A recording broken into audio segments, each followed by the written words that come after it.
Lo que estaba pensando yo es que hay que volver a mirar el plan de lectura para que quede más o menos, no, más o menos, no, totalmente nítido de qué se trata esta discusión, porque no sé qué tan acostumbrados estén ustedes a hacer este trabajo de que las lecturas van organizando la discusión. Y la idea es justamente que no se agote solo en las lecturas, pero también la idea es que las lecturas sean un pivote, un punto de parte, digamos, de inflexión también para la discusión que estamos haciendo. Entonces yo he preparado una presentación en general sobre el problema de la experticia. Vamos a darle la palabra al compañero que está inscrito para hacer la presentación, que es Michael, y después cerramos un poco con esta discusión para que finalmente abordemos el texto con más detalle también en la próxima clase cuando termine la semana.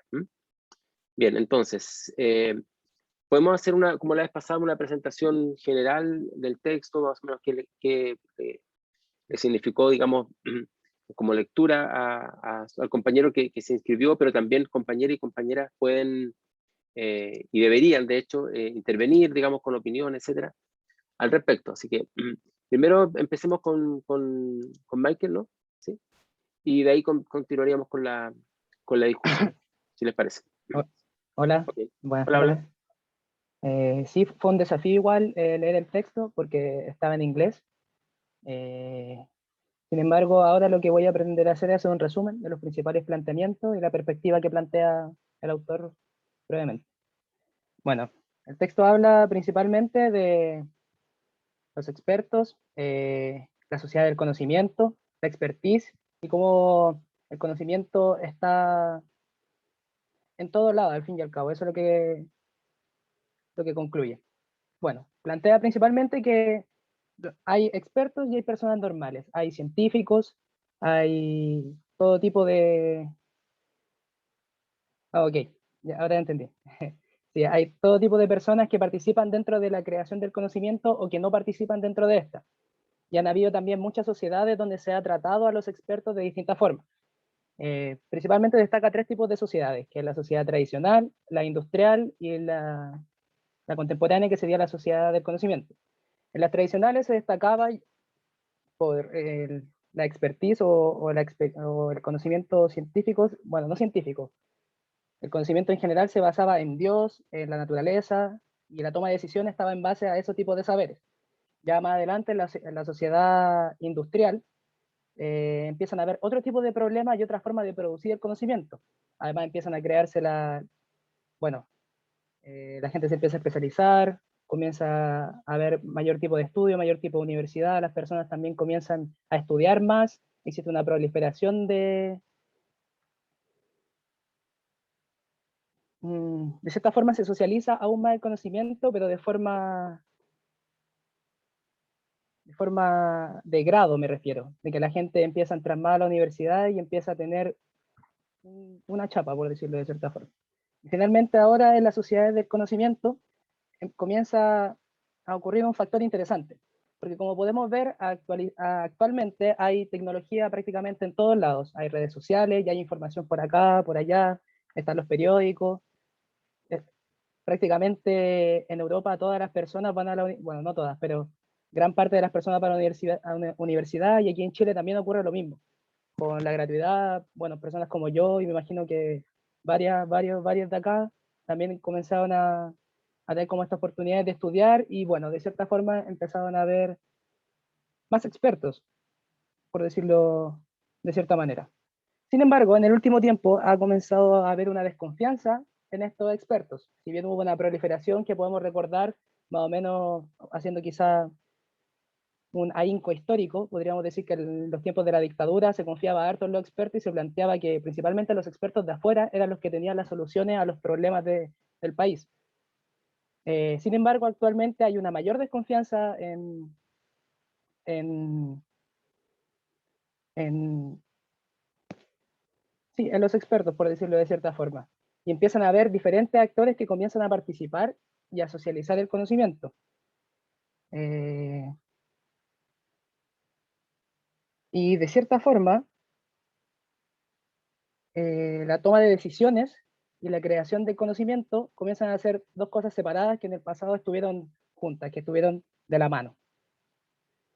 Entonces, tenemos, por ejemplo, problemas de cualquier tipo. Tomaré como ejemplo el Transantiago, que es un problema que afecta a gran parte de la población y que necesita ser solucionado. Por una parte tenemos a los políticos, tenemos a la gente que tiene el poder, que toma las decisiones, y por otra parte tenemos el conocimiento científico que se aplica en esta situación. Y aquí ocurre un factor muy interesante, porque si bien en el Transantiago participaron principalmente ingenieros comerciales, si no me equivoco, que lo busqué en internet, pero no lo confirmé históricamente. Si bien participaron muchos profesionales, es considerada internacionalmente como la peor política pública del mundo. O sea, en un congreso alemán se plantea principalmente como la peor política pública del mundo. Y fue realizada principalmente por expertos chilenos e ingenieros comerciales. Bueno, ¿por qué ocurre esto? Y aquí es donde entra el meollo del asunto de lo que plantea el autor, que es que la expertise, ahora como concepto, no se encuentra totalmente en las personas que tienen grado académico, por decirlo de cierta forma, sino que todas las personas, todos los grupos, todas las comunidades tienen de cierta forma conocimiento y que son válidos y que pueden llegar a aplicarse a los problemas en sí. Pone el ejemplo de Chernóbil, cuando hubo la explosión de Chernóbil, del generador, y que ahora todo está con radiación. El gobierno de ese país llevó a unos expertos para que pudieran tratar el tema de los, ¿cómo se dice? Shepherd, como los granjeros, Los que llevan el ganado, ¿cómo se llama? Ah, se me olvidó espérate. sí, ganaderos, No, Pastores. los pastores, eso. pastores, claro, que tenían el problema de que la radiación afectaba a sus ovejas y que, claro, si se acercaba mucho la radiación, comenzaban a morirse las ovejas.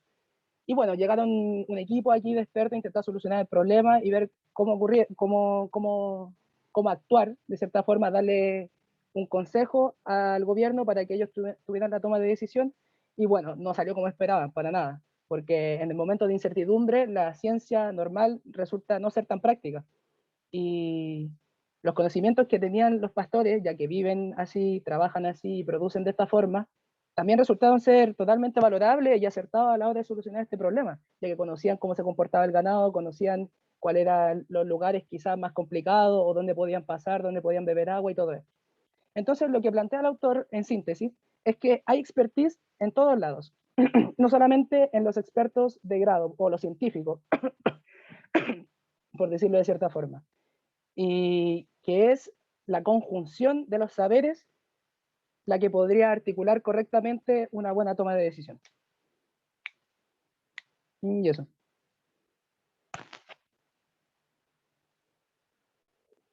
Ok, muchas gracias. Estoy tratando de notar esto. Sí, es que lo que pasa es que esto yo lo vería, normalmente se haría en una pizarra. Entonces voy anotando lo que ustedes van diciendo y vamos sacando alguna idea y vamos construyendo la clase. Pero ya dije ya que usar pizarra electrónica me resulta medio complejo. Igual tendría que tener un aparato y utilizar la propia pizarra de Zoom es como un lío, digamos, porque tengo una letra terrible, entonces ya es complicado.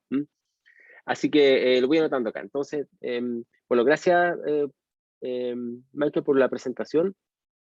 Voy a resumir un poco o poner algunas cosas más que resumir de lo que tú dijiste para empezar a crear, digamos, una perspectiva sobre el artículo y sobre el tema que estamos trabajando, que lo quiero ampliar, por supuesto. No sé si alguien quiere agregar algo más a lo que dijo su compañero antes de comenzar. Sí, alguna pregunta o comentario, igual lo dije todo muy por encima, pero da para mucho. O sea, el autor trabaja más de 10 autores y los trabaja específicamente, entonces cualquier cosa, díganme nomás. Sería ideal que las presentaciones que ustedes hagan pudieran ponerlas por escrito y ponerlas también como material, digamos, de estudiantes, como material de curso, para que sus compañeras y compañeros puedan también mirar eso en resumen. Un resumen corto que ustedes pueden hacer un par de páginas. porque acá tenemos, en este curso ya me olvidé, tenemos reseñas de texto, ¿no? Sí, bueno, entonces también sería bueno que pudieran ponerlo, sí, sí. Siempre el conocimiento es, como lo hemos visto acá, se trabaja de esta forma, ¿no? En grupo. Y tendemos a pensar que más bien es individual, pero no es así. Entonces yo voy escribiendo acá algunas cosas que su compañero pone, y para todas y todos también vamos, cuando vamos presentando, se va presentando, se puede poner algunos elementos que quiero destacar. Bien, lo primero, ¿no es cierto? Vamos a hablar del texto y después vamos a hacer una clase un poco más amplia y después vamos a volver al texto la próxima clase. Lo que estamos hablando acá, ¿no es cierto?, tiene que ver con la sociedad del conocimiento y cómo funcionan los expertos, porque es el lugar, digamos, natural, entre comillas, donde las experticias asociadas al conocimiento científico se desarrollan, digamos. Al mismo tiempo, ¿no es cierto?, la pregunta inicial y que también tiene que ver con este curso, evidentemente, es definir quiénes son los que podemos considerar como expertos. Está claro que la sociedad del conocimiento, los expertos, en un comienzo, están asociados principalmente al conocimiento científico. Por eso que yo empecé este curso con algunos elementos de definición respecto de lo que es la ciencia, o también está asociado a los expertos en la sociedad del conocimiento, lo que en algún momento se llamó los intelectuales, que ahora han cambiado un poco para la palabra técnicos o técnicas. Y entonces está muy asociado con ese elemento. Entonces vamos a ver aquí en qué sentido podemos hablar de expertos asociados solamente al conocimiento científico, como técnicos, como técnicas, como intelectuales, o digamos vinculados a una formación educativa universitaria, etcétera. O podemos empezar a conversar también de otras formas de experticia, como lo plantea el texto, ¿no es cierto?, que van más allá de esto. Originalmente este curso estaba planteado para el experto y la experta vinculado a la visión tradicional, digamos, de la sociedad del conocimiento, como quien adquiere una habilidad en una digamos, institucionalmente, en una formación educativa, universitaria, digamos, que es al mismo tiempo validada por el grupo de pares, ¿no? Por eso ese tipo de experticia a la que yo he estado enfatizando y voy a enfatizar en este curso, pero eso no significa que no haya otras formas de experticia que podamos mirar, y ustedes tienen toda la libertad de elegir qué tipo de análisis van a hacer, si una experticia asociada al conocimiento científico, o como los intelectuales también, los técnicos, las técnicas, o una experticia asociada a otras formas de conocimiento que no tengan que ver con una digamos, institucionalidad universitaria, digamos que se puede entender así. Yo originalmente había pensado el curso en la primera parte, pero en realidad podemos ampliarlo a lo otro porque es muy relevante en este momento. Lo otro que también pueden estudiar ustedes son las colisiones entre dos formas de experticia. Una forma de experticia asociada a la educación universitaria y una forma de experticia fuera de la universidad. Bien, entonces la primera pregunta, tal como le dice su compañero, es quiénes participan como expertos. Eso es lo que tenemos que hacernos como pregunta, y ustedes en sus trabajos también es algo fundamental cuando lo piensen, digamos. Después, ¿no es cierto?, está los tipos de sociedad a los cuales uno podría vincular, ¿no es cierto?, formas de experticia, que aparece un poco en el texto, ¿no?, con la primera pregunta. Y aquí, ¿no es cierto?, hay una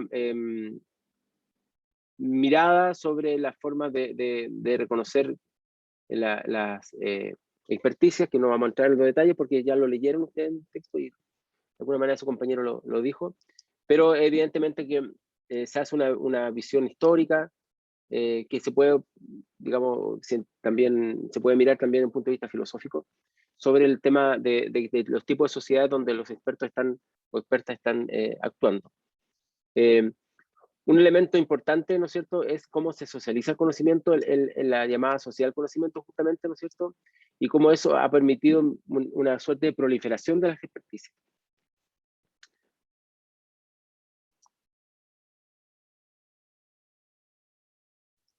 Perdón, pero me atoré. Bueno, esa proliferación de las experticias está relacionada con lo que dice su compañero, por el hecho de que hay mayor formación terciaria, de educación terciaria, digamos, universitaria, no solamente en Europa, sino que también en muchos países como acá en Chile, en la medida en que la educación universitaria y la formación universitaria también se está viendo en las sociedades contemporáneas y neoliberales también como un mecanismo de acumulación de capital también, de capital cultural, capital económico también, evidentemente. Pero curiosamente es una contradicción o una paradoja más bien, que el autor presenta que también al final del texto, que al mismo tiempo que proliferan los expertos y las experticias y las expertas, al mismo tiempo hay una desconfianza en la experticia. Y sobre todo la que está asociada con la experticia, como se entiende originalmente el término, digamos, en nuestra sociedad del conocimiento, es decir, asociada a la educación universitaria y sobre todo lo que vamos a ver acá en este curso, a lo que se conoce como la tecnocracia, cuando los expertos son los que están gobernando. Entonces, esta idea de que se eligen autoridades y las autoridades después llaman a expertos, a expertas, y esas son los que finalmente implementan digamos, los propios ideales políticos de una ciudadanía. Es ahí donde está el conflicto, digamos, y sobre todo la desconfianza hacia los expertos, las expertas y la tecnocracia. Y acá en Chile, este último tiempo lo hemos vivido muy de cerca, con esta idea que no vieron venir, ¿no es cierto?, los expertos, ¿cómo se llama?, el estallido social. Mi artículo lo voy a poner a todo esto, que yo escribí sobre eso en el libro que hicimos en el Departamento de Historia sobre el estallido social, que tiene que ver con los expertos justamente. Pero también, ¿no es cierto?, ha aparecido, por ejemplo, sobre todo en el último tiempo, frente a los, digamos, ¿cómo se diría?, consecuencias que los expertos predicen que podría tener, ¿no es cierto?, o pronostican más bien, que podría tener, ¿no es cierto?, ciertos cambios que se están haciendo en la política y en la economía en Chile. Se vio, por ejemplo, cuando se habló del retiro de los fondos de pensiones, digamos, y que efectivamente ocurrió, fue muy distinto a lo que los expertos pronosticaron. Y lo más curioso con el pronóstico de los expertos frente al retiro del 10% es que los cambios de mediano plazo, que ellos no enfatizaron, porque enfatizaron más bien lo que iba a ocurrir a corto plazo, probablemente sí se están dando, y estamos mirando en Chile ahora lo que le llaman el sobrecalentamiento de la economía, ¿no es cierto?, una mayor liquidez y un crecimiento muy explosivo, que da por resultado, digamos, lo que pasa en toda la economía del mundo cuando se ocurre, ¿no es cierto?, una inflación. Entonces, nunca se habló tanto de la inflación, no se habló tanto de los desequilibrios que podía traer a corto plazo, pero no se habló de esto. Y eso es interesante porque eso delegitimó en dos sentidos a los expertos, porque por un lado plantearon frente al retiro del 10%, esta es mi opinión personal, en todo caso, plantearon una suerte de cuadro catastrófico que no ocurrió, efectivamente, no ocurrió nada de lo que estaban diciendo en un inicio, pero lo que no dijeron, que lo que sí está ocurriendo, ¿no es cierto?, son los cambios a mediano plazo que esto iba a traer. Ni tan mediano, porque ha pasado menos de un año, de todo esto, un año del primer retiro, que tiene que ver directamente con respecto, ¿no es cierto?, a la inflación, que ha estado subiendo, digamos, de forma bastante notoria, que no tiene que ver, evidentemente, como toda la economía, solamente con un factor. Nosotros como estudiantes de la historia, estudiosos de historia, y estudiosas, tenemos súper claro que nada depende de un solo factor, son múltiples factores, uno lo aísla y enfatiza uno, pero es claro, ¿no es cierto?, que el factor retiro del 10% sí ha afectado, según lo que se sabe, digamos, en la inflación. Entonces, uno tiene como un experto, una experta, ¿no es cierto?, puede ser vista con desconfianza por estas dos perspectivas que hemos estado mencionando. Después, ¿no es cierto?, lo que su compañero también estaba mencionando es cómo aparecen nuevas experticias, sobre todo por la proliferación de las redes sociales y también porque quienes tienen cierta instrucción, ¿no es cierto?, se pueden transformar a través de las redes sociales también en promotores de su propio conocimiento, pueden vivir de eso, como aparecen en los casos que están reseñados en este texto. Finalmente, ¿no es cierto?, quiero destacar que la experticia claramente no está solamente anclada en quienes estudian formalmente para ser considerados expertos o expertas.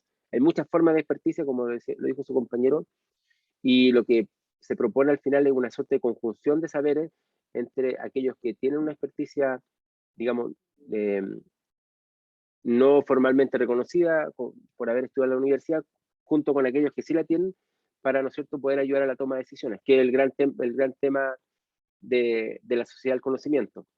Si en la sociedad del conocimiento hay algo que lo caracteriza, es que la toma de decisiones se incluye, ¿no es cierto?, a los expertos. Los expertos son parte de la toma de decisiones y por eso que genera tanto conflicto. Entonces, yo voy a presentar un poco el texto ahora para salirme un poco de este texto y mirar otros elementos más amplios para entender, ¿no es cierto?, el tema de los expertos. Aquí siempre los textos tienen ciertas discusiones. Yo estaba siguiendo este autor porque tiene otros textos que han aparecido, digamos, sobre su trabajo. Ustedes le hacen clic aquí, donde dice ID, que es el ORCID. Ustedes pueden ver su artículo. Si tienen ganas de mirar otra cosa que Rainer Grudman ha escrito, también en alemán. Lo interesante de esto es que como es un autor que al parecer su primera lengua es el alemán, yo veo, ¿no es cierto?, es más, comillas, fácil de entender en términos del propio texto en inglés. No sé si les pasó a ustedes eso, pero es un texto mucho más fluido que los textos que escriben aquellos que son nativos del idioma.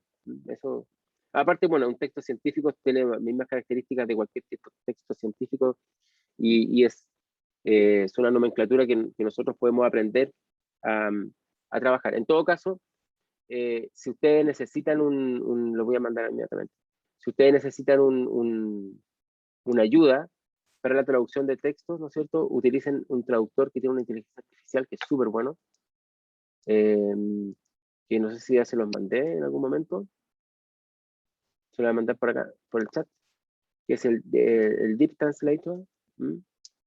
Este. Lo pueden poner como en sus páginas, porque no sé si lo mandé, no me acuerdo. Porque, sí, se lo mandé, pero funciona súper bien. Solamente para recordarlo. Entonces, este texto hay que ver con quién discute, ¿no? Y está discutiendo con aquellos que, sobre todo en los estudios de STS, Science and Technology Studies, que son principalmente sociólogos, aunque él viene de la sociología también, han estado trabajando, ¿no es cierto?, el tema de la experticia. Y hay una crítica muy, muy evidente a ello, ¿no es cierto? Por eso, primero, ¿no es cierto?, ve el tema de qué es lo que es ser un experto, qué es lo que hacen los expertos, en fin, o las expertas. Voy a avanzar un poquito solamente para ver algunos títulos. ¿Cómo es definido lo que su compañero dijo, las sociedades tradicionales, industriales, o la sociedad del conocimiento, que es la que teóricamente nos encontraríamos en este momento? Enseguida, ¿no es cierto?, hace una tipología de experticias entre 4 elementos, ¿no es cierto? La demanda, ¿no es cierto?, y quiénes son los proveedores de esta demanda, ¿no? Quienes, digamos, lo pueden proveer.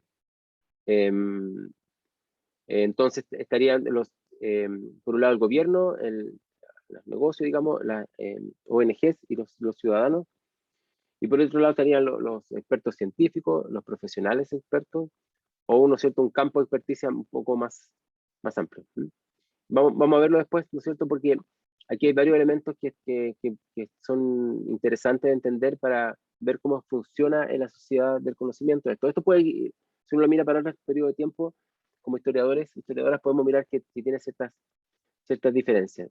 Y enseguida, ¿no es cierto?, que es lo último, que ve 4 miradas, ¿no es cierto?, influyentes sobre el tema de cómo se concibe el conocimiento de expertos, ¿no es cierto?, empezando por los estudios de laboratorio. Justamente yo quiero detenerme acá porque esto fue lo que vimos nosotros en las clases anteriores, en las primeras clases. En las primeras clases yo quería que ustedes vieran un artículo clásico, ¿no es cierto?, que es un artículo de un trabajo clásico de Bruno Latour sobre laboratorios, porque de eso les permitiría entender mejor la crítica que hace bueno, sobre todo a Collins y Evans, que vamos a ver hoy día, y sobre todo, y también a Latour sobre el tema de los laboratorios. Entonces, lo último que hace el autor es, más o menos, una vez que analiza estas influencias, sacar sus propias conclusiones, ¿no es cierto?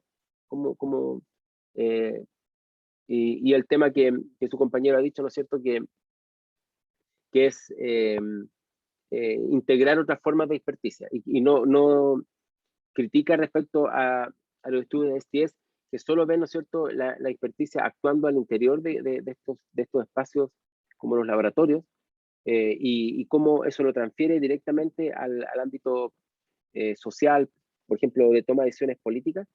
Y él dice que esto es más complejo y su hipótesis, o su tesis, perdón, más que hipótesis, su tesis principal, ¿no es cierto?, es lo que llama el aspecto relacional de las experticias, que es lo que nos compete mucho a nosotros. A mí me gusta mucho este texto, este autor en general, porque es muy útil para la historiografía. Nosotros justamente lo que vemos es el aspecto relacional de la experticia. No estamos mirando a los expertos y las expertas como si fueran una definición estática, digamos. No es una fotografía, esto es una imagen en movimiento, por ponerle una metáfora, digamos. Y entonces justamente el movimiento es lo que nosotros tenemos que mirar para entender históricamente, o sea, no es que tengamos, digamos, pero una opción para entender históricamente, historiográficamente también, cómo funcionan las experticias. ¿Con quién se relacionan los expertos? ¿Cuáles son las redes que articulan estas relaciones? Y cómo al interior de esas redes, como lo vimos en la clase anterior, ¿no es cierto?, hay ciertos monopolios del saber. ¿Quién monopoliza en algún momento el conocimiento de uno respecto a otro? Un experto, ¿no es cierto?, qué sé yo, en astrofísica, evidentemente va a contarnos con su monopolio del saber todo lo que conoce respecto de la composición de la luz, evidentemente. O bueno, si es físico también, ¿no? Pero un experto, por ejemplo, cuando lleve su vehículo, digamos que se tuvo algún problema mecánico, digamos, ya es experto en astrofísica, va a ser completamente lego frente al conocimiento mecánico que tiene la persona que lo está atendiendo en el taller. Entonces él se invierte los papeles. Y entonces la persona que trabajó en el taller quizás no tuvo una educación formal, o quizás sí la tuvo, pero eso no tiene ninguna, digamos, importancia, porque la experticia respecto de ese objeto mecánico, automóvil, es lo que le da, ¿no es cierto?, lo que llamamos con el autor que vimos la clase anterior, ¿no es cierto?, una suerte, un monopolio de la verdad, un monopolio del conocimiento. Entonces, es interesante este aspecto relacional de la experticia. Yo no sé si antes tuvieron tiempo de leer el texto o se le hizo muy difícil de leer, pero me gustaría que nos quedáramos acá. Vamos a ver después algunos elementos en la próxima clase que tiene que ver justamente con estos aspectos relacionales, con la propuesta del autor, de estos aspectos relacionales de las experticias. Bien, antes de continuar con esto, no sé si alguien quiere agregar algo más sobre el texto. ¿Se le hizo muy difícil la lectura? Estoy asumiendo que pudieron leerlo, porque la idea es que los vayan leyendo, ¿no es cierto?, a medida que vamos trabajando en la clase. ¿O hay algo del texto que le haya llamado la atención, aparte de lo que dijo su A mí compañero? no, ¿Sí? no me quedó tan claro como la división cronológica de alguna forma que hace entre las sociedades tradicionales, las industriales y las del conocimiento. ¿Y qué diría su compañero que trabajó esa parte? Sí, tuve la misma duda, pero leí que aproximadamente bueno, hay una autora, no recuerdo cómo se llama, Hasanoff, si no me equivoco, que plantea que en 1970 aproximadamente empieza esta proliferación de las sociedades del conocimiento.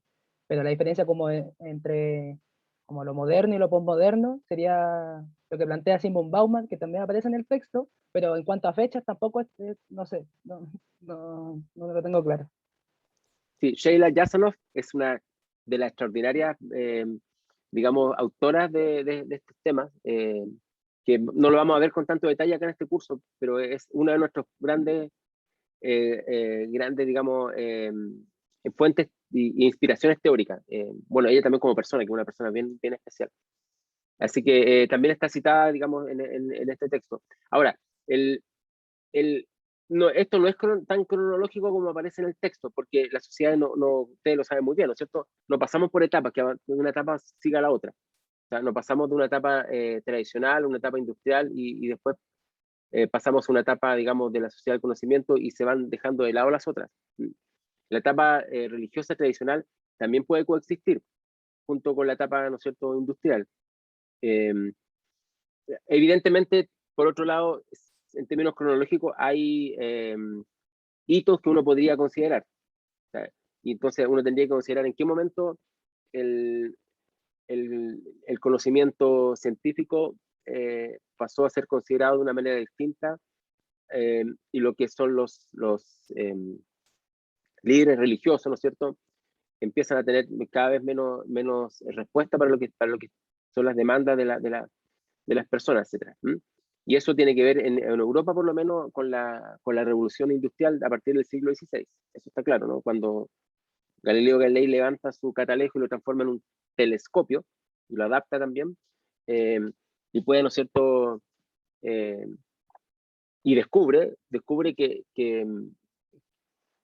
que las teorías copernicanas sí podían ser, ¿no es cierto?, estudiadas en términos empíricos al ver, ¿no es cierto?, que las lunas de Júpiter no es que desaparezcan, sino que están girando alrededor de ese planeta y por lo tanto no todo gira en torno a la Tierra, ¿no es cierto?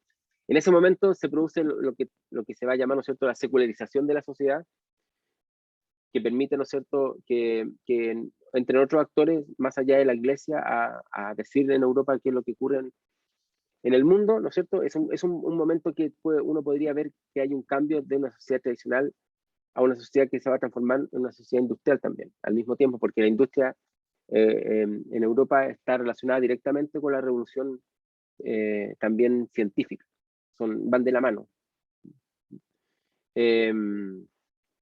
¿En qué momento pasamos de una sociedad industrial a una sociedad del conocimiento? Ahí hay una pregunta que uno podría hacerse, que podría estar más vinculada a periodos más contemporáneos.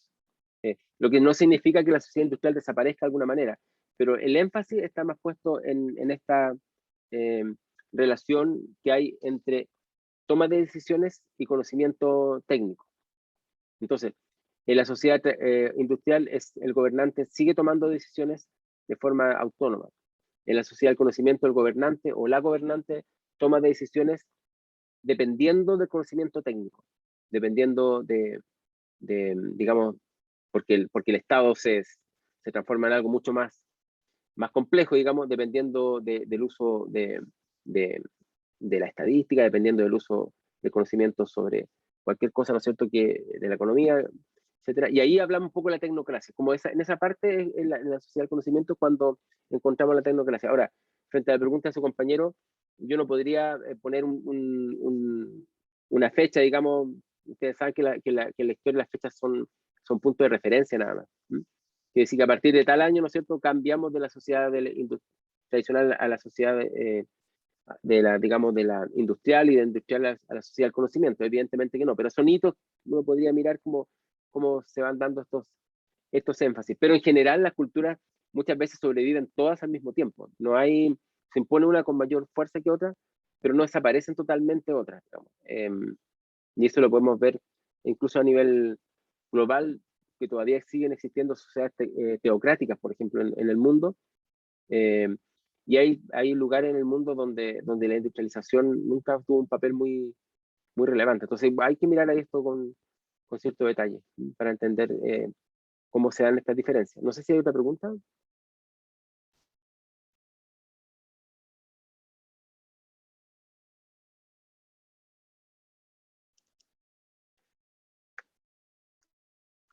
Bien, entonces, vamos a mirar acá algunos elementos relacionados con el conocimiento del experto. Ah, me equivoqué. Parece que puse otra PPT. Espérense un poquito. Ya. Bien. Espero que estén viendo en la misma PPT que veo yo. Pues. Dice, ¿qué es experto? ¿Cómo se construye? Etcétera. ¿Sí? ¿Están viendo esa? ¿Sí? Ok.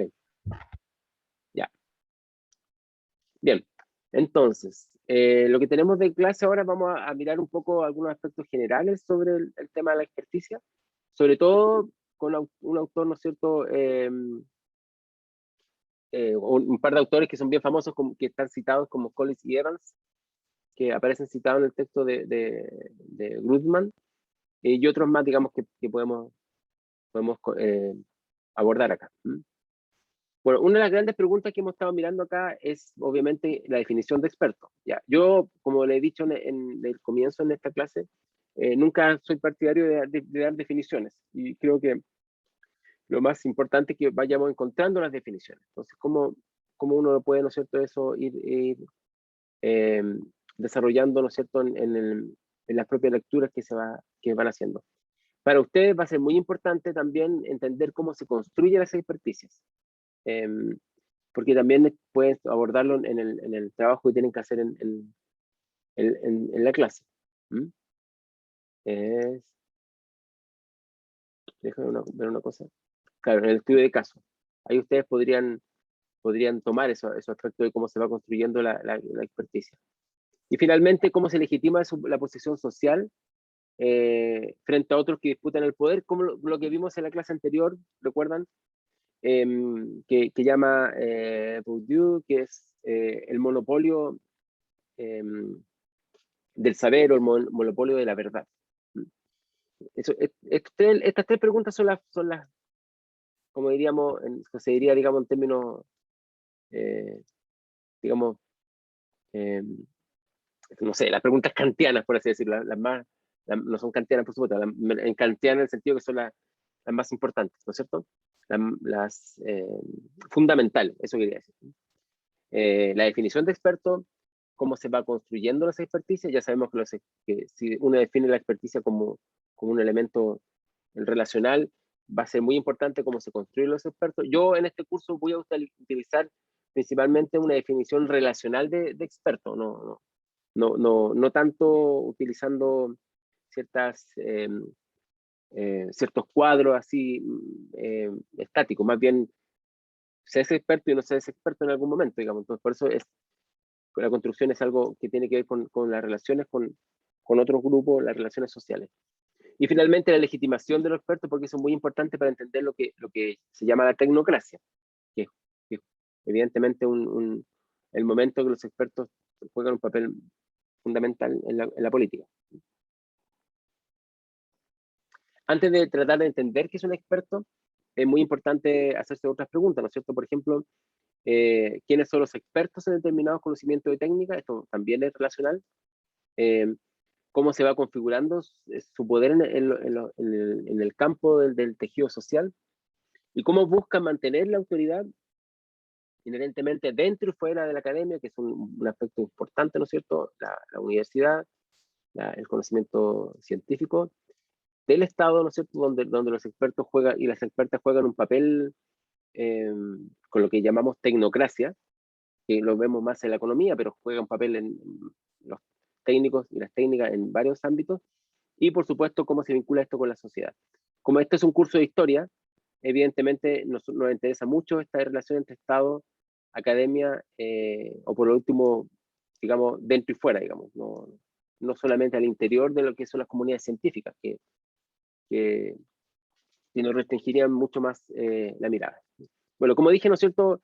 Collins y Evans son los autores, digamos, más reconocidos en un inicio sobre el tema de la experticia. Y han hecho muchas clasificaciones de expertos, ¿no es cierto?, en diferentes niveles. Desde quienes poseen conocimientos ubicuos, digamos, hasta quienes han desarrollado conocimientos especializados. O sea, en un lugar determinado, en una área determinada, ¿no es cierto?, hasta quienes desarrollan conocimientos especializados, más bien vinculados con la formación universitaria. El conocimiento ubicuo tácito se encuentra entre quienes no conocen en profundidad una información determinada, quienes tienen un conocimiento vago de una materia, quienes poseen un conocimiento adquirido mediante textos de divulgación o bien tienen una experiencia lograda a través de textos especializados, pero sin necesariamente interactuar con especialistas en dicha materia. El conocimiento, ubiquitous tacit knowledge es un conocimiento que está muy relacionado también con la sociedad del conocimiento, o sea, participan muchas personas de este tipo de forma. O sea, uno, mediante la divulgación se puede adquirir conocimientos, por ejemplo, de astronomía, y saber que el papel que juegan qué sé yo, los eclipses, como ocurrió un par de años atrás, ¿no es cierto? O, ¿no es cierto?, adquirir una experticia, ¿no es cierto?, leyendo textos especializados, pero sin haber adquirido una formación. Muchos periodistas, por ejemplo, hacen eso, ¿no? Leen textos especializados o leen divulgación y le ayudan en su trabajo, pero ellos no estudiaron un área particular, pero se hacen especialistas.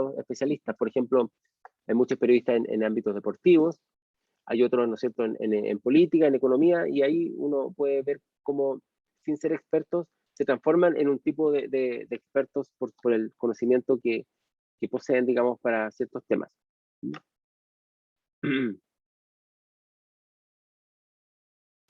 El conocimiento más reconocido es el de especialista, como dice, o especializado, como dicen estos autores, que es aquel conocimiento en que uno desarrolla una materia, digamos, por la interacción constante con expertos en el área o porque se ha trabajado en dicha materia. Este es lo que más se conoce como conocimiento científico. Piensen ustedes, en este momento su proceso formativo entonces está relacionado con el contacto con expertos o expertas que estamos contratados acá en la universidad para ayudarlo en su proceso formativo, ¿no es cierto? Entonces usted también tiene que ver con un conocimiento basado en la confianza de que la institución efectivamente contrató a la persona más adecuada, que tenía el título, en fin. Suponemos que eso funciona así. Entonces es la interacción. Ustedes aprenden a interactuar con otros expertos o expertas y una de las principales formas de interactuar, aunque no lo crean, es la imitación. O sea, uno aprende a escribir un paper, un artículo científico, imitando cómo se escriben sus profesores, profesoras, otras personas que son expertas en el área. Uno aprende una forma de conducta frente a los temas, cómo los analiza, en fin, también de alguna forma de otros expertos o expertas. Y por supuesto hasta toda la formación individual que ustedes tienen en sus estudios, digamos, en este caso nuestro, de lecturas, ¿no es cierto? Lecturas y miles de lecturas que tienen que hacer para irse formando una idea de un campo, digamos. Pero si ustedes se apartan de ese conocimiento de experto y empiezan a construir una manera propia y autónoma de cómo entender, ¿no es cierto?, su campo de trabajo, pueden correr el riesgo de ser expulsados del sistema. Entonces esto es bien complejo porque, por un lado, ¿no es cierto?, ustedes tienen que pensar que se forman como expertos o como expertas en el contacto con otros expertos o expertas, como el caso de los profesores universitarios o las profesoras universitarias, y eso, ¿no es cierto?, es fundamental para ir adquiriendo una manera de entender cómo funciona el campo, en este caso historiográfico, el que estamos haciendo aquí, ¿no es cierto?, estamos en este proceso formativo, pero al mismo tiempo, si ustedes no transitan por los pasos predeterminados, ¿no es cierto?, de cómo funcionan las disciplinas, pueden ser sacados o expulsados del sistema. Y entonces, yo les pido a ustedes que consideren esto porque al mismo tiempo es una cosa compleja, porque al mismo tiempo les voy a pedir siempre, y va a aparecer en la evaluación que hagan, ¿no es cierto?, está en la pauta de evaluación, que vayan tratando de adquirir que sean autónomos, eso, primero, que sean autónomos y autónomas, y que vayan adquiriendo una voz propia. Entonces, yo no quiero que este contacto, y hablo yo en términos personales, con la experticia del trabajo que hacemos acá, ¿no es cierto?, en estos seminarios, significa que ustedes tengan que hacer exactamente lo que dicen los libros, o exactamente lo que yo, mucho menos, lo que yo les estoy diciendo. Sino que ustedes tienen que tomar las clases y tomar lo que se lee como punto de referencia obligado, porque es parte de lo que nosotros hacemos, ¿no es cierto? Pueden incorporar otros puntos de referencia, pero tienen que tratar de ir construyéndose una voz propia. Tienen que encontrar su voz dentro de todo este universo de voces en los que estamos involucrados, los que nos dedicamos a la academia. ¿Mm? Entonces, lo digo esto para que no crean que la experticia, como la estoy mostrando ahora, solo tiene que ver con seguir lo que otros expertos hacen, sino que tienen que ir buscando su propia voz. Ya, esto es difícil. Nadie les dijo que esto iba a ser fácil, ni mucho menos, ¿no? Es difícil porque requiere tiempo, y lo que tenemos realmente como bien escaso justamente es el tiempo. Requiere dedicación, que ustedes ya lo tienen, digamos, ya están en tercero. La mayoría está en tercero acá, ¿no? ¿O hay algunos de cuarto? La mayoría en tercero, sí, probablemente. No creo que haya de segundo, porque ¿Alexander es de qué?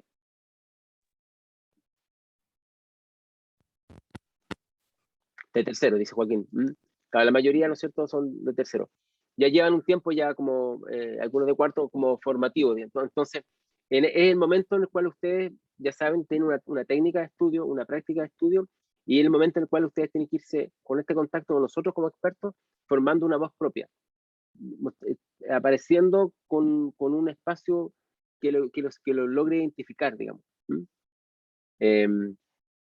Alexander, ¿qué Aló, dice aló, que no se te aló. escucha? Sí, ¿Me dice, ahora profe? sí. Sí, Sí, dime. profe, que respecto a eso que usted dice de construir la propia voz, yo creo que, no sé si la sociedad o las instituciones, igual ahí siempre es un limitante porque el experto, por así decirlo, siempre está en conflicto, pues, porque siempre está siendo limitado, siento yo, y usted dice que esto de imitar es como una de las formas más fácil de ir aprendiendo, pero siento yo que a veces es como lo que más quieren, porque uno vaya imitando y cuando uno sale un poco de los parámetros, se complica igual la cosa.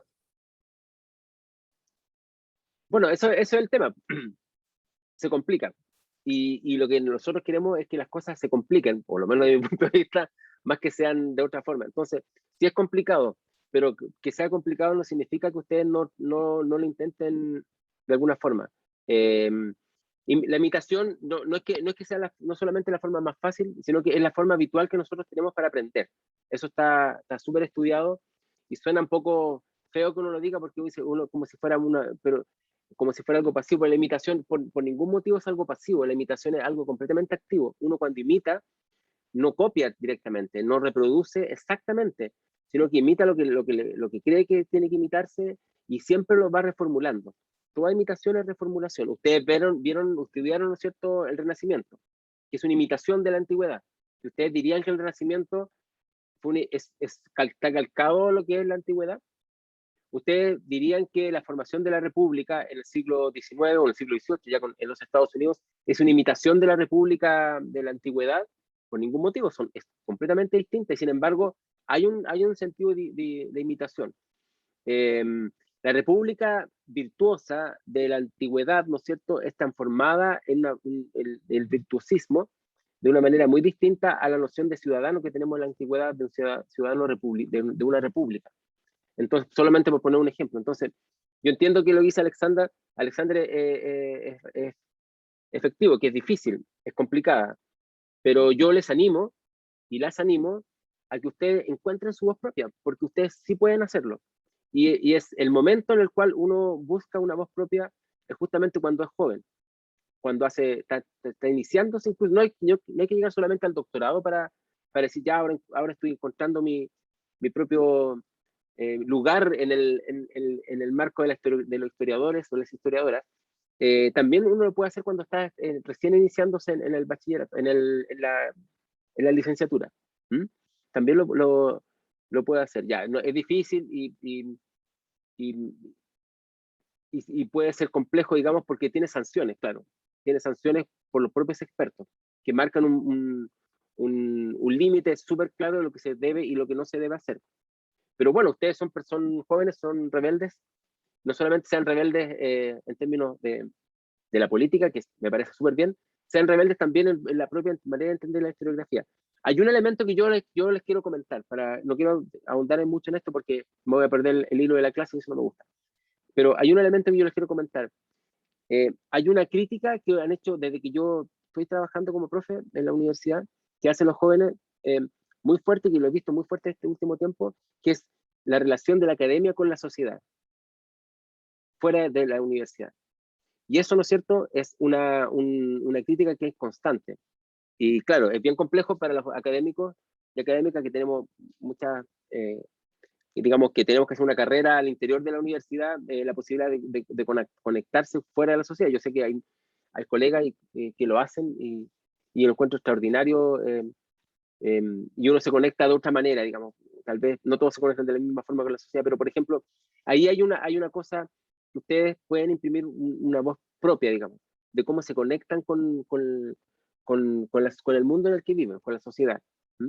No solo a partir de la divulgación, que nosotros damos charlas, yo mismo he dado charlas en colegio, en fin, con los proyectos FONDES en 1000 científicos, 1000 aulas, entonces uno va a dar una charla, o hemos trabajado en organismos vinculados a investigación científica, o consultorías, que uno también puede hacer eventualmente consultorías para ciertos organismos, que podría ser un contacto con la sociedad, pero está a un nivel, no un nivel, sino que está en un ámbito distinto a otro que ustedes nos están interpelando todo el tiempo.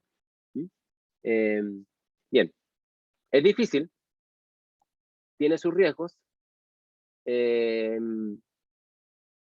pero es necesario, digamos, que ustedes lo piensen de alguna forma.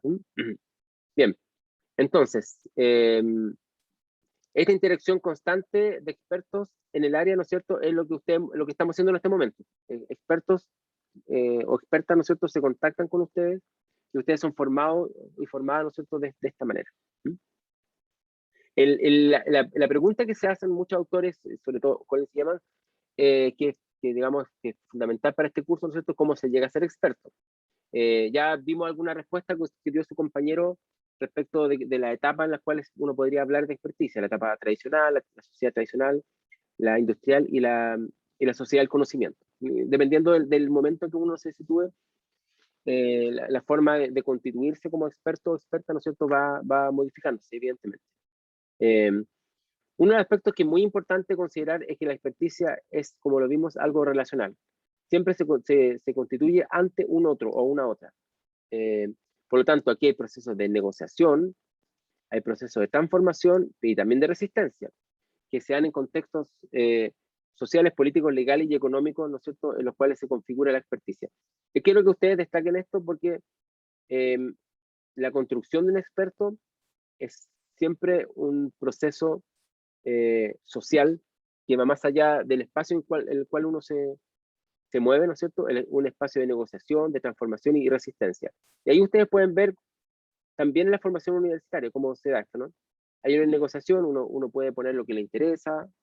Por ejemplo, ustedes pueden traer nuevos temas de investigación.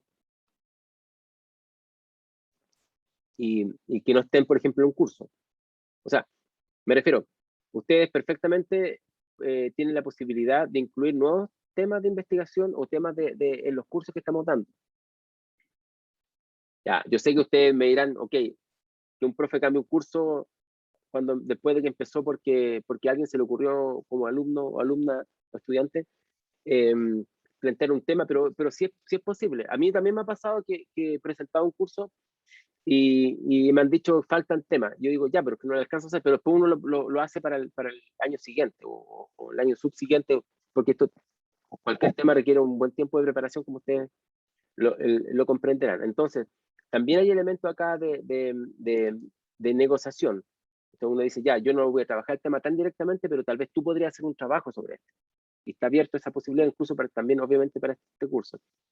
También hay aspectos de transformación, como los expertos y las expertas van adquiriendo, ¿no es cierto?, una preeminencia social, o no, digamos.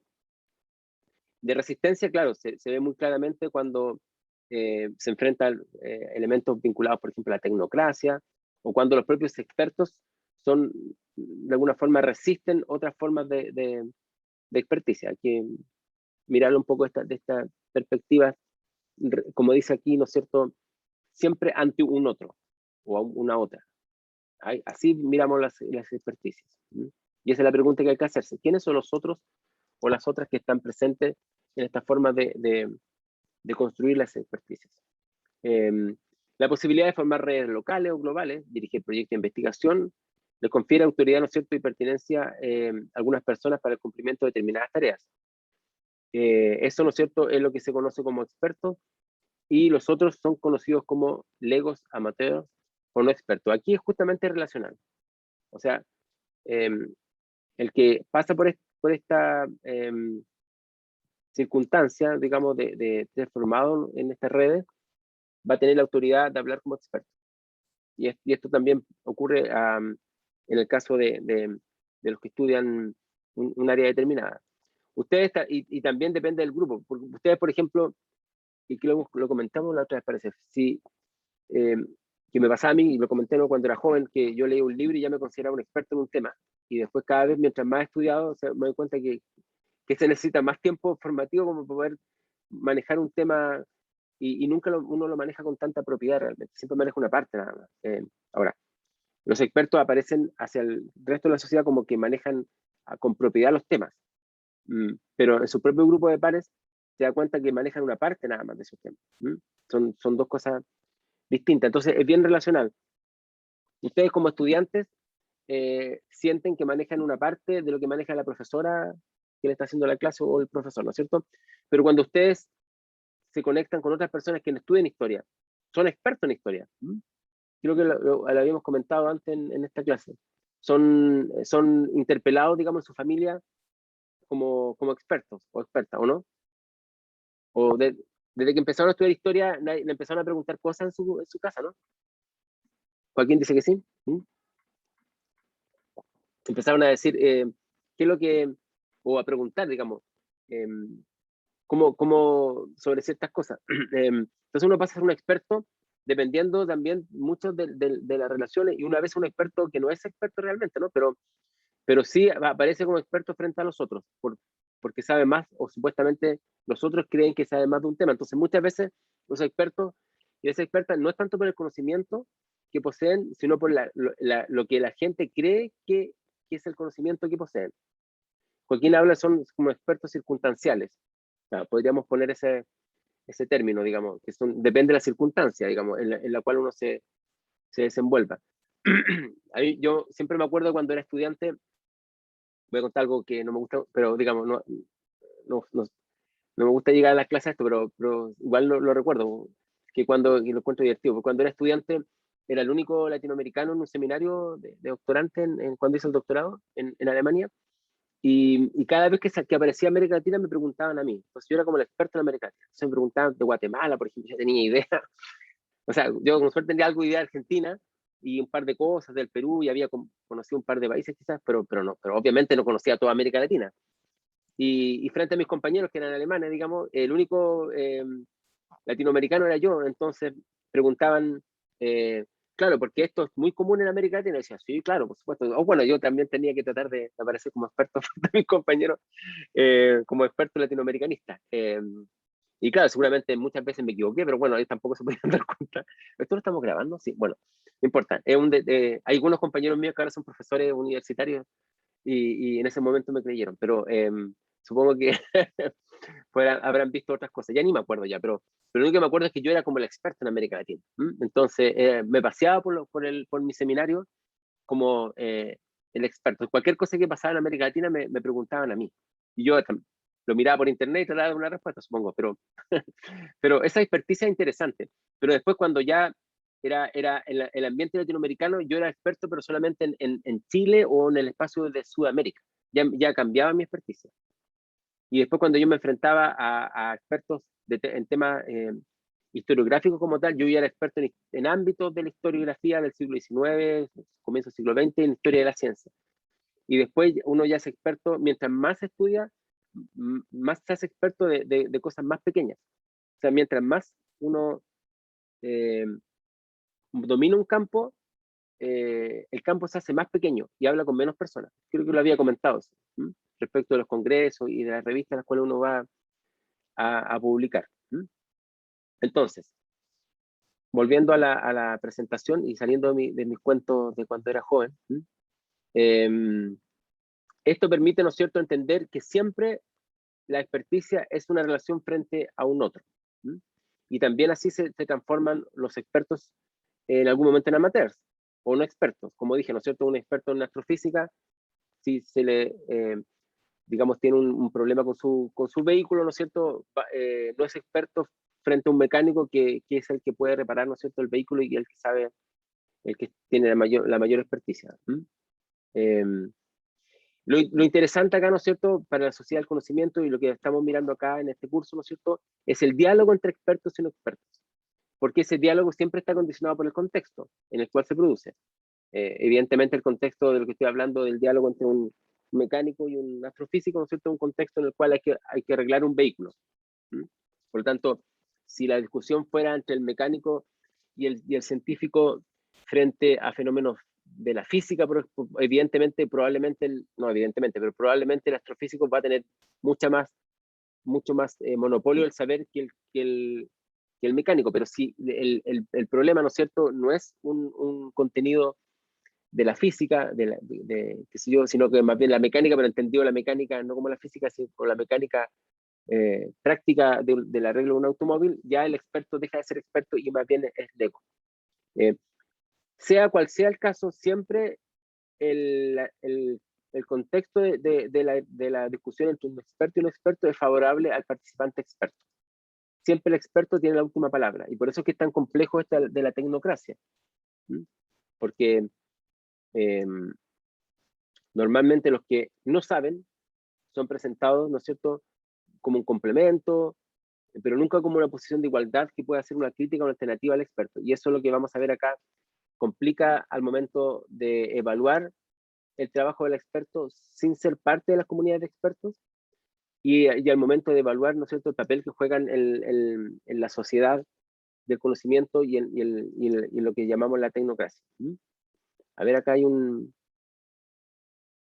Allá, no pensé que había algo en el chat. No, bien. Entonces, vamos a continuar. Entonces, quiero resumir un par de cosas, ¿no? Me equivoqué con la... Ya, ok. Quería ir a la otra, pero esta. La experticia siempre se construye frente a un otro. Eso es lo primero que yo pondría. Vamos a poner acá en el chat. Como conclusión, entonces, la experticia es siempre relacional.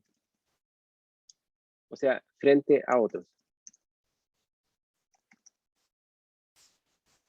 Frente a otras y a otros. Siempre relacional. Eso es lo primero que pondría como conclusión de lo que hemos estado discutiendo hoy día.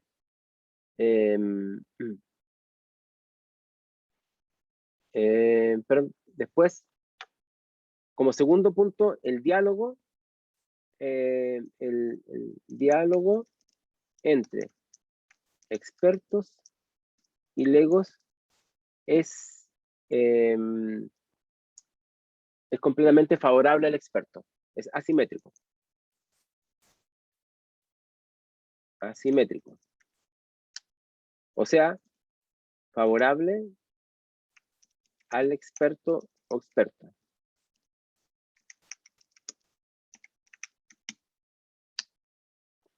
Ya, entonces, esos dos elementos yo pondría como claros, ¿no es cierto? Es relacional, se da frente a otras y a otros, y siempre, ¿no es cierto?, es favorable al experto o a la experta.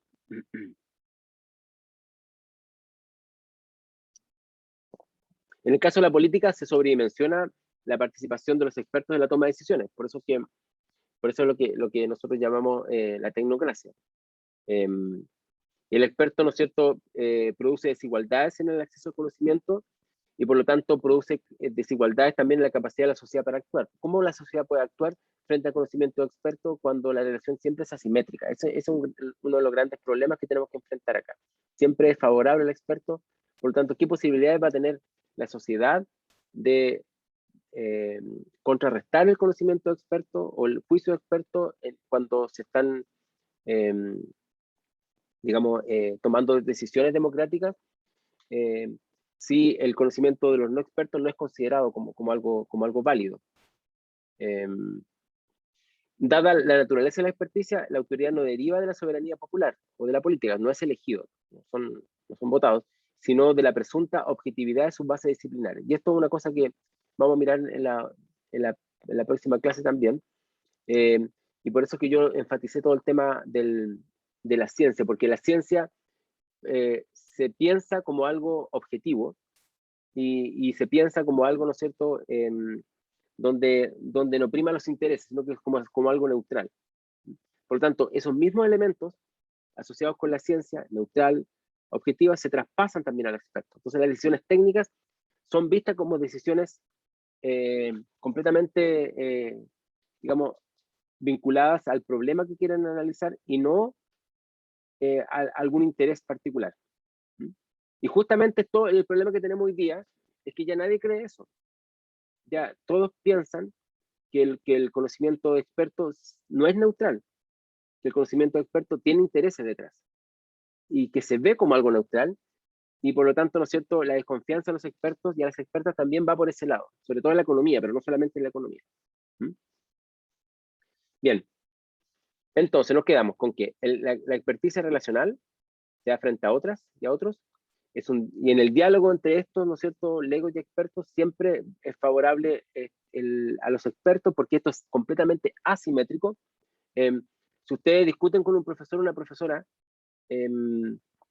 finalmente el tema, ¿no es cierto?, de la posición que ocupan, por eso es que es asimétrico y por eso que se presta para tanto abuso, digamos, se puede dar como cualquier tipo de relación asimétrica.